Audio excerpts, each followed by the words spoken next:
You're here, listening, in the dark, I guess.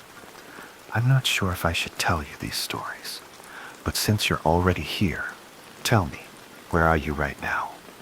And what time is it there? Leave it in the comments. I hope you're not alone, because, after this, you might wish you were. In the aging countryside of Black Hollow, a decaying house near the edge of the wheat fields had long sat empty. It was known for its brittle wooden frame, ivy-strangled walls, and an odd smell that seemed to seep through the earth around it. A mix of smoke, rot, and something chemical. Children once dared each other to approach it, but even those dares faded over time.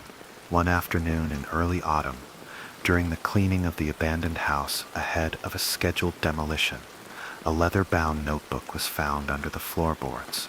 It was water-damaged. The ink bled and smudged across many pages. Most of it contained crude doodles, stick figures, animals, and shapes. But nestled among them was a single poem, scrawled in messy, oversized handwriting. The ink was red, not faded red, fresh, a small little thing. What did you bring? Someone to hold? Someone who isn't cold? No, I found a friend. This little bird and I will stay till the end. Oh, foolish, small little thing. This bird is dead. It's missing its tiny head. The handwriting appeared juvenile. Beneath it, smudged with oily fingerprints, was a drawing of a child cradling something limp. A bird, wing drooped, its head nothing more than a jagged stump. The page had been pressed hard, the letters etched as if written in a hurry or in panic. A post-it was attached to the next page, older and faded. On it, someone had written in block capitals, "Not a poem, a warning." The next section had been written in the same red ink. The style was identical, rhyme, repetition, and a steadily tightening dread. A small little thing. What did you bring? Someone for comfort at night? Someone to bring you to the light? No, I found a friend. This red cat and I will stay till the end. Oh, foolish, small little thing. The red cat died long ago. It's rotting away. Drop it and let's go. By now, investigators knew the notebook had belonged to a child. It was assumed at first to be a forgotten relic from the 1990s, when a family named Aldrin had lived there, but records indicated they'd moved out after their youngest son, Felix, had gone missing in 1997. Felix Aldrin had been 5 years old. No body was ever found. More pages followed, each more disturbing than the last. The imagery, though dressed in rhyme, betrayed an uncanny understanding of death. The tone was not just one of grief or horror.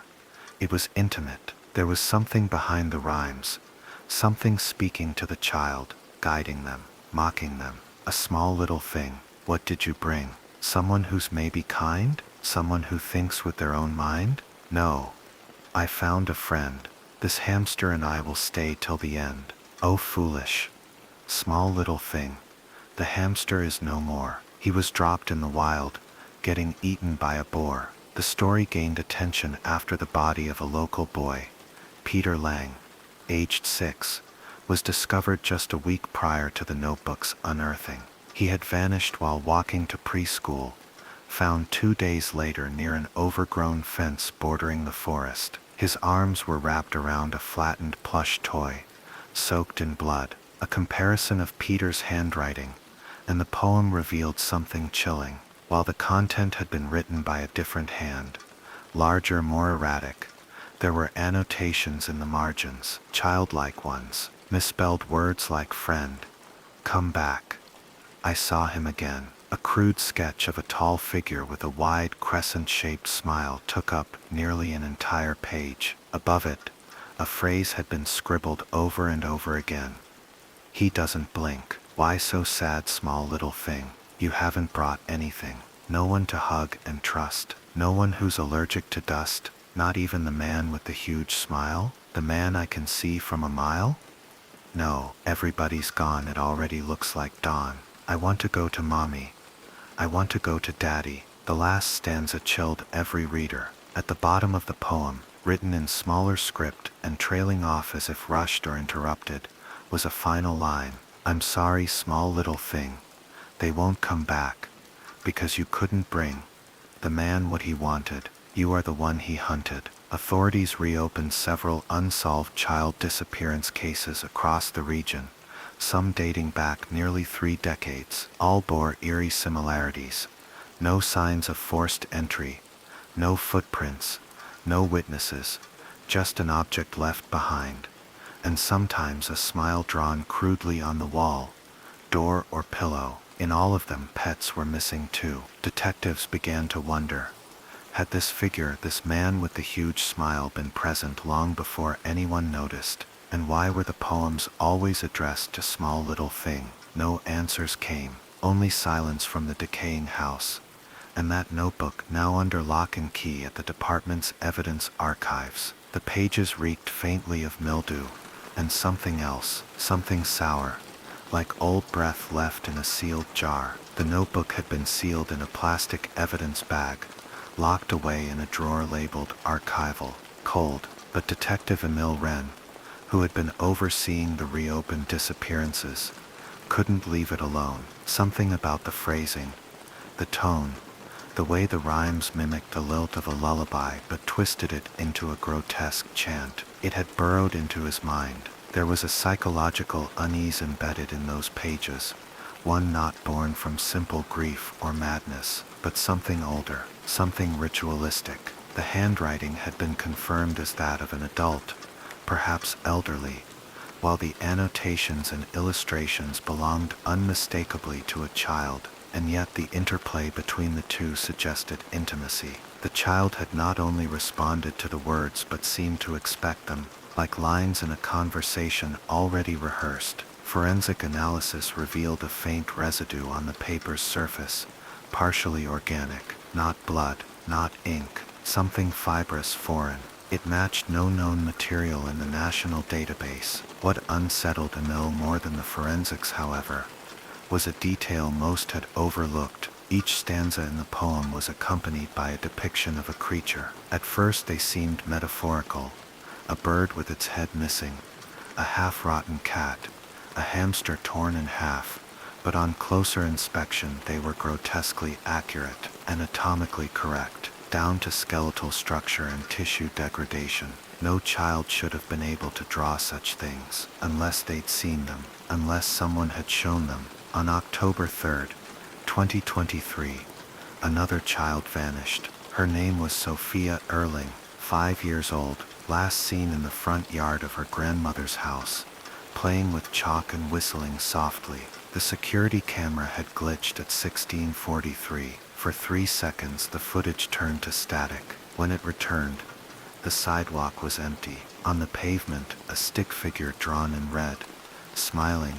Beneath it, a smear shaped like a handprint, palm down, too large for a child. The fingers were too long, inhumanly so. Inside the grandmother's house, on a toy chest in Sophia's room, a note had been placed. It had not been there earlier that day. It read, "A small little thing.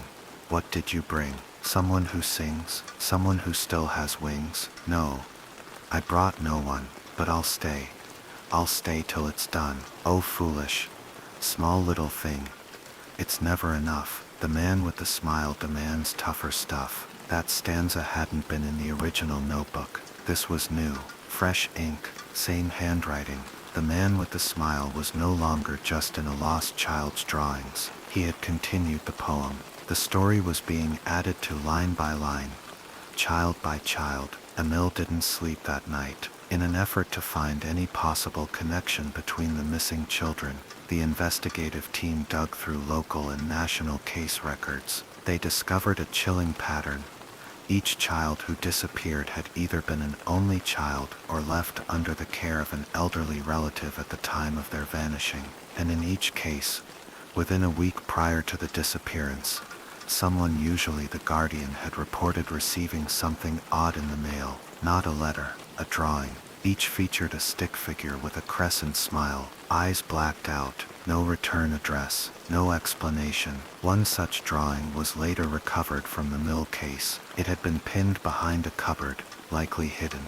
A corner of it read, "The man with the smile is patient. He waits till the hugs run out." The implications began to sink in. This wasn't simply the work of a disturbed individual reenacting horror through rhyme and symbolism. This was a system, a process, a predator, who nurtured loneliness, who moved through the cracks between touch and neglect, waiting for a moment to extend his hand through the dark. And the children, they answered. They thought it was a game. In the town of Ludvallen, 400 kilometers from Black Hollow, an elderly woman named Ingrid Thomason turned herself in. She said she had seen him again. When asked who she meant, she held up her hand and drew a crescent in the air with her index finger slowly curling it into a grin. She then recited the lines in perfect rhythm.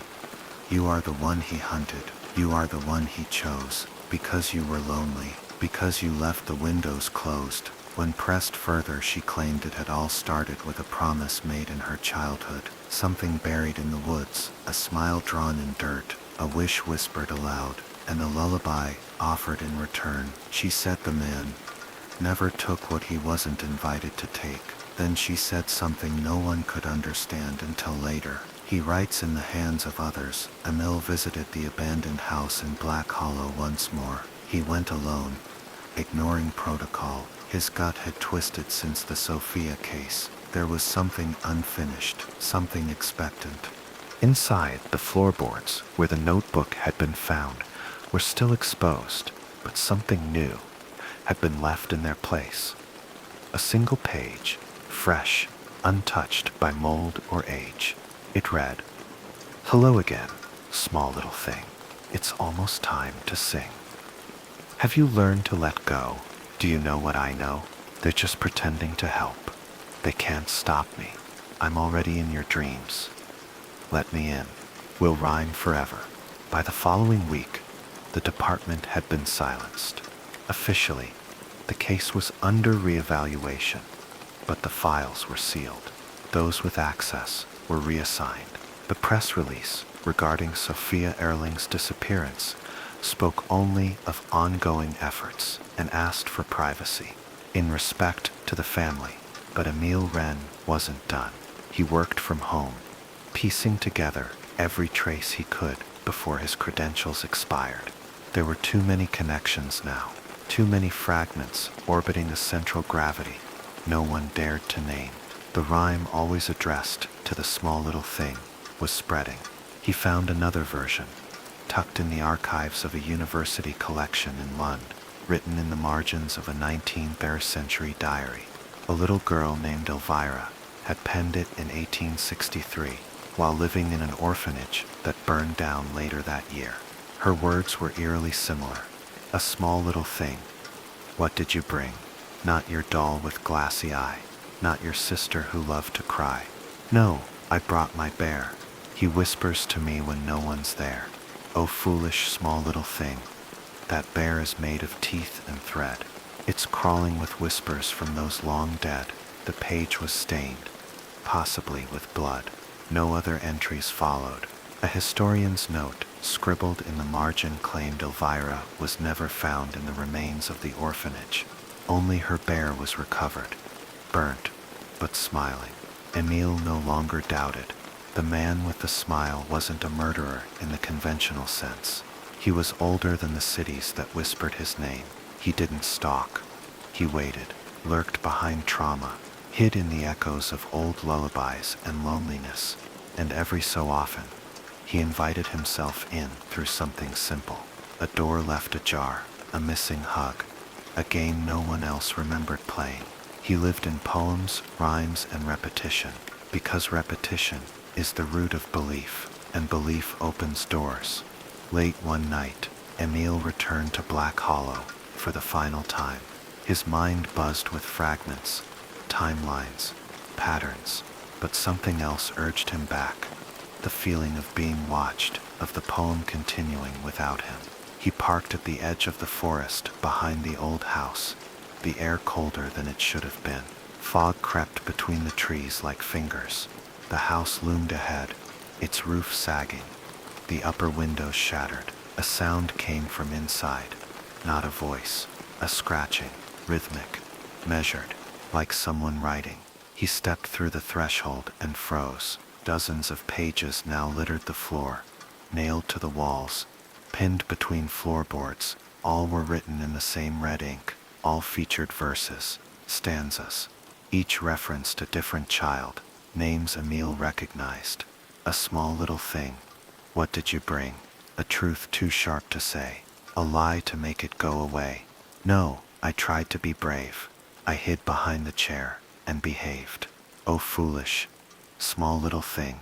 Silence is his favorite toy. You gave him your voice, just like the boy. The room fell silent, not just quiet, empty. Even the insects outside stopped. The walls seemed to breathe. Emile backed toward the door, but it had closed behind him. The handle refused to turn. Then, a sound, behind him, behind the wall. Not steps. Grinning. Somehow, the air grinned. It curved, bent towards something behind the fabric of the world. The temperature dropped. Ink on the pages began to smear. Not from moisture, but from something unseen moving across them. One page tore free from the wall and drifted down, slow as falling ash. Emile caught it. It read, "Small little thing, you brought me you." Something moved in the corner. Not a figure, a smile, floating, white, impossible. No eyes, no face, just a crescent cut into black air. And from that grin, a voice coiled into his mind. Not heard, felt. "You wanted answers. You brought yourself. Let's rhyme together." Emile dropped the page and ran. He remembered nothing else. He woke up in his car, parked at home. The footage on his dash cam was blank from 2:09 to 2:12. 3 minutes of static. 3 minutes was how long it took for Sophia Erling to vanish. His phone buzzed. One new photo had appeared in his gallery. He hadn't taken it. It was his apartment mirror. In the reflection, his bed, his coat, his face, smiling. But Emile hadn't smiled, not in months. For 3 days, Emile did not sleep. He moved through his apartment, like a shadow of himself, eyes dry, thoughts fraying. Every mirror in his flat had been covered with newspaper, every surface checked for reflections. Still, the smile followed. It was no longer confined to glass. He saw it in coffee stains, in clouds, in the curl of his bedsheets. Worse still, the rhyme continued, sometimes written in steam on his bathroom mirror, sometimes carved into the underside of drawers, always in the same meter, always addressed to a small little thing. But the voice wasn't speaking to him anymore. It was speaking as him, a small little thing. What did you bring? Not a page, nor a prayer, but someone for me to wear. Yes, I've found a friend. I think I'll stay till the end. He sought help, or tried. A psychologist dismissed him after one session, noting creative delusions with paranoid fixation. A priest crossed himself during confession and asked him quietly not to return. And every night, the sound returned, scraping from inside the walls, like something scribbling or sharpening teeth. The final straw came on May 11th. He visited his mother, one town over. She'd made tea. The air felt normal, safer, until she opened her kitchen drawer and found a note. It was addressed to Grandmother Mill. The handwriting was his, but Emile had never written it. His mother turned pale. "It's the same paper," she whispered, "as the one they showed on the news." Inside the note was a stanza, not yet seen. "A small little thing. What did you bring? A tale of teeth, or broken bone, something to make me feel alone. No, I brought the man, the smiling one. He's my biggest fan." Emile left, drove 6 hours with no destination, slept in his car. The road became blurred by storms and memory. He found himself back in Munster without realizing, and somehow, his phone knew. It had already renamed his notes app. Smile log. Inside, a final entry waited, time-stamped for the next morning. It read, May 12th. Welcome home. The grandmother remembered. The child tried, but the smile always survives. You are small little thing. 43 Bring the others, sing the rhyme. We are many, we are time. Emile looked up. The mirror in his hotel bathroom was uncovered. He hadn't touched it. In the reflection, his silhouette, the room, the shadows, and on the wall behind him, a face, not his, just the smile, white, wide, eternal. Postscript. 3 days later, Emile Wren's apartment was found vacant. Inside, no signs of forced entry, just a notebook, open on the bed, pages full of the same poem, over and over, in hundreds of handwriting styles. At the top of each page, small little thing, what did you bring? None were signed by Emile. Only one line appeared, written in red at the end of the last page. Now you know the rhyme. Teach someone else. Keep me alive.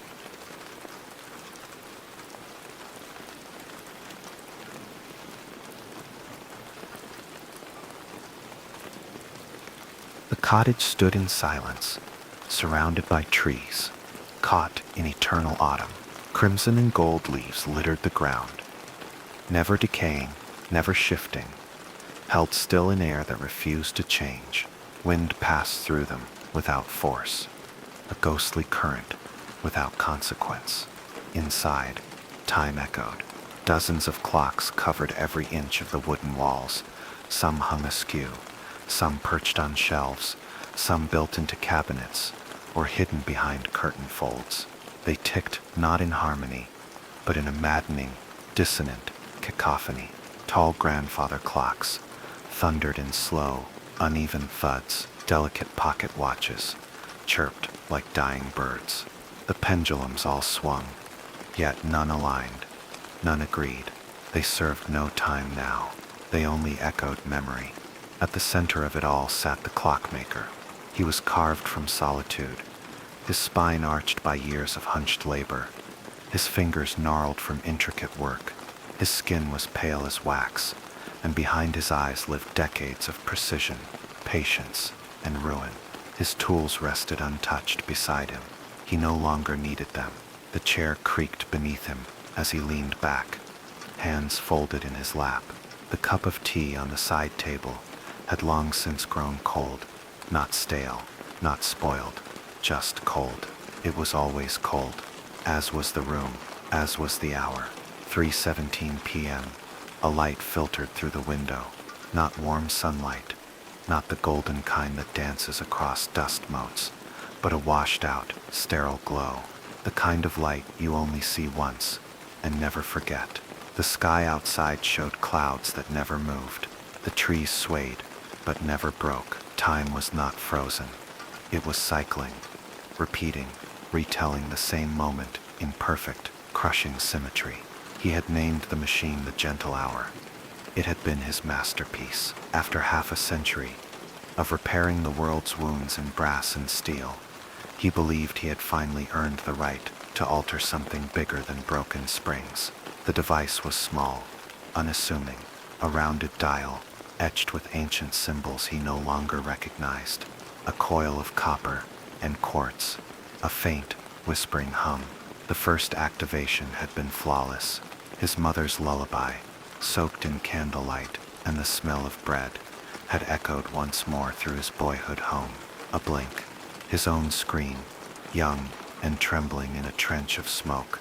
A blink, his shop opening for the first time, the air full of sawdust and anticipation.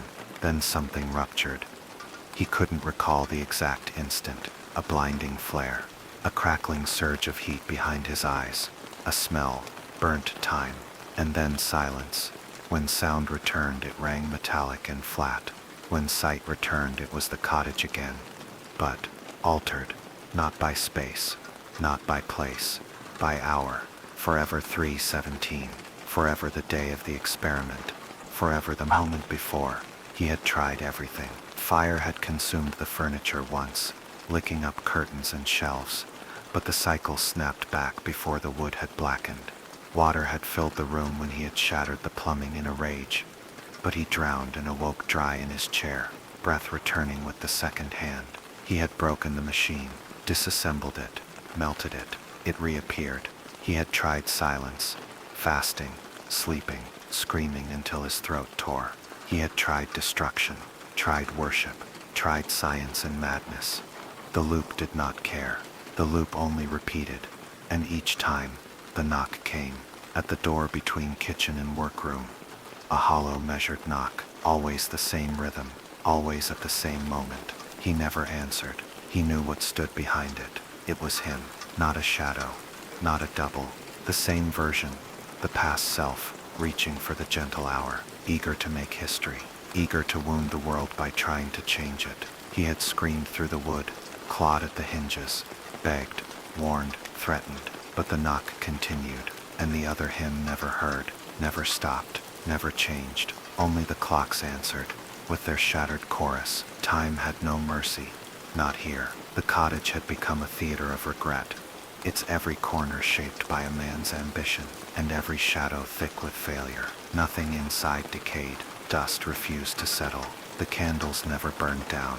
The fire in the hearth never needed feeding, and the knock always came at 3:17 p.m., as though the universe itself insisted on replaying the tragedy. The clockmaker had marked the days once, long ago, scratches on the wall behind the staircase, hundreds of them carved deep, a tally of hope. He had stopped after 8,000. The wall had reset. That reset was the cruelest part. Not everything returned. Only what mattered to the moment. Only what had existed in the precise second the loop began. The moment the gentle hour had activated. Reality sealed itself like a wound refusing to bleed. Anything added after scratches, screams, tears was swallowed. He began experimenting. First small items. He placed a coin beneath a cup. It disappeared with the reset. He wore a ring on the wrong finger. It returned to the right one. He broke a single clock and reassembled it wrong. At 3:17 p.m., it ticked back to life with perfect rhythm. He started speaking to himself, not the knock version, not the unreachable twin beyond the door, the real self, the only one left. He recorded thoughts in notebooks, only to find them blank hours later. He carved words into the flesh of his arm. Remember, don't open. But the skin healed smooth as porcelain. The loop was not passive. It cleansed, it perfected, it preserved the moment as it was, not as it became. So he began to alter himself. He would drink poison, hoping the chemical would anchor him to consequence. He would sew copper threads beneath his skin, whispering rites and equations as he bled. He tried deprivation, senses removed one by one, eyes sewn shut, ears filled with wax and lead. But each time he returned, perfect, whole, sane. No, not sane. The mind remembers, even when the body resets, and that was the curse. The clocks did not hold the time. He did, a living record of every repetition, of every mistake, of every scream. There were voices now. At first, they had been faint, half memories echoing in corners of the room. But as the years inside the hour stretched into centuries of consciousness, the voices solidified. They whispered in the tick of the clocks, in the creak of the chair, in the grind of unseen gears behind the walls. They mocked, they warned, they begged, and sometimes, just sometimes, they wept. It was not madness, not hallucination.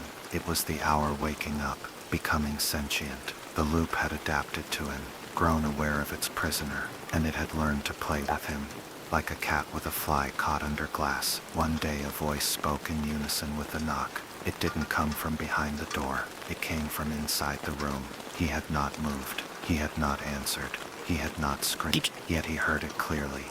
Stop him, or become me. The clockmaker froze. It had been his voice. The knock continued. The wind pushed the curtain with its usual breath. The clocks ticked in their broken orchestra, and the fire crackled with artificial life. But something had changed. The hour was shifting. Not forward, not backward, but inward. Layers folding into themselves, a deeper depth, hidden in the familiar. And for the first time in millennia of seconds, the tea was warm. The warmth of the tea shattered something. It was not part of the loop. The hour had never granted such variation. That cup had sat beside him for what felt like epochs, lukewarm, untouched, symbolic. Yet now, steam rose in delicate spirals, as if some forgotten law had faltered, as if time had blinked. He did not drink it. He only stared. afraid that movement might snap the anomaly back into obedience. But even without touching it, he felt the significance. The loop was no longer perfect, which meant it could break. He rose slowly, ignoring the groan of the floorboard, always the same groan, always the same rhythm. He turned from the tea, from the hearth, from the hundreds of timepieces, and stared at the door. It was still there. So was the knock. So was himself, standing just beyond. He had never opened it, never dared. The thought of merging with a past self, or perhaps a future version trapped in the same spiral, had once terrified him. What if it reset the loop forever? What if it erased him entirely? But now, the air had weight. The clocks stuttered in their ticking, a fraction of a beat off. It was small, microscopic, but he felt it, as a musician hears a single wrong note, a breath caught in a mechanism. He approached the door. The knock came again, softer now, not demanding, pleading. The same voice had spoken before. Stop him, or become me. The truth had begun to unfold like the gears of a dismantled watch. He was not the only one caught. He was not the first. The loop was not a trap. It was a vessel, a kind of pocket hour, built from something deeper than mechanics or physics, perhaps not even his own creation. The gentle hour may have been only the key, an ignition switch built in ignorance, twisted into motion by ambition. But the engine was ancient. It was not just time he had touched. It was memory, a memory so vast, so foundational, that it echoed across centuries. He had peeled back the surface of chronology, and found not answers, but a prison, and he had joined the others. The hour was a collection, a shelf, a place where those who tampered with the unknown were kept, not out of cruelty, but containment. It was a gallery of broken clocks. The containment. It was a gallery of broken clocks. He turned the brass knob. The door did not open. It never had a key, but the pressure was different now. The wood warmed to the touch. It no longer pulsed with rejection. It no longer threatened. It invited. Still he hesitated. What lay beyond might be worse. It might be himself, decayed by recursion. It might be nothing, an echo chamber of every thought he had ever tried to silence. It might be the origin of the hour, a God-shaped absence staring back with no eyes. He pressed his palm to the door. The knock stopped. So did the clocks. All of them. Not a tick, not a chime, not a breath of wind. For the first time in uncountable cycles, the cottage was silent. A final choice, he thought. Open and fall deeper. Stay and rot perfectly. He pushed. The door gave way, and what stood beyond it was him, but not the version he had expected. This one was weeping. It wept, not out of sorrow but exhaustion. The figure beyond the door was older, not in years but in erosion. Time had not aged him. Repetition had hollowed him. His skin was translucent with wear, hands trembling as though burdened by the weight of endless hours, and his eyes, they held centuries, not of wisdom, but of punishment. He stepped back, allowing the clockmaker to enter. The room beyond was not the cottage. It was the same cottage but flayed of all familiarity. Every object was there, but stripped of illusion. The fire was frozen in mid-flame. The teacup hovered just above the table, and the clocks had no hands. Instead, each face bore a mirror. Each reflection showed a version of him. Some screamed. Some sat silently. Some tore at themselves, mouthing words he couldn't hear. But all of them were trapped, like him, like the one who had opened the door. The room pulsed, not physically, conceptually. The sensation of being inside a thought, a punishment, a recursive logic designed not by machinery, but by some primal force that existed before reason. And then, the older one spoke, not aloud, but within, a message shaped as sensation, as memory poured into the clockmaker's mind. We did this, all of us, one moment, one mistake, multiplied through ambition. He understood then. Each version was a fragment, a shard broken from the first one who built the device. Across timelines, across dimensions, they had all committed the same sin, tried to hold time, tried to make it kneel, And so time had fractured them, tucked them away into the same recursive pocket, a vault of fools. He was not a clockmaker.